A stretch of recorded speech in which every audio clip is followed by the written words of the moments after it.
Hello friends, இன்றைக்கி நம்ம தக்காளி சாதம் தான் எப்படி பண்ணுறதுன்னு பார்க்குறோம்.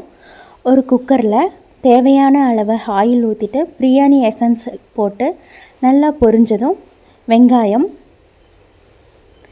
கருவேப்பிலை இதெல்லாம் போட்டு நல்லா வணக்கிக்கணும். தேவையான அளவு உப்பு போட்டு நல்லா வணக்கிக்கணும். இடித்து வச்ச இஞ்சி பூண்டு பேஸ்ட்டு போட்டுக்கலாம். இடித்து வச்ச இஞ்சி பூண்டு பேஸ்ட்டு போட்டாவே தனி டேஸ்ட்டு கொடுக்கும்.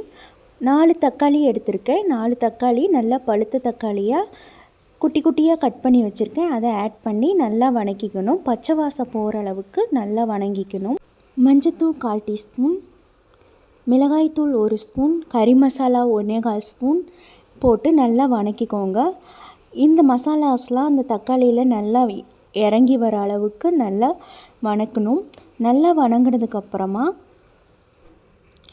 1/2 கிளாஸ் அரிசி களைஞ்சி வச்சுருக்கேன், அதை ஆட் பண்ணிக்கலாம். 1/2 கிளாஸ் அரிசிக்கு நம்ம அளவான தண்ணி தான் வைக்கணும். 1 கிளாஸுக்கு 2 டம்ளர் தண்ணி வைக்கணும். 1 டம்ளருங்கிறதுனால நான் 3 டம்ளர் தண்ணி ஊற்றிக்கிறேன். இந்த தண்ணி நல்லா கொதித்து தண்ணியே கொஞ்சம் கூட இல்லாத அளவுக்கு வந்ததுக்கப்புறம் குக்கரை போட்டு மூடி வைக்கணும். ஒரு மூடி போட்டு மூடி வச்சதுக்கப்புறமா பார்க்கலாம்.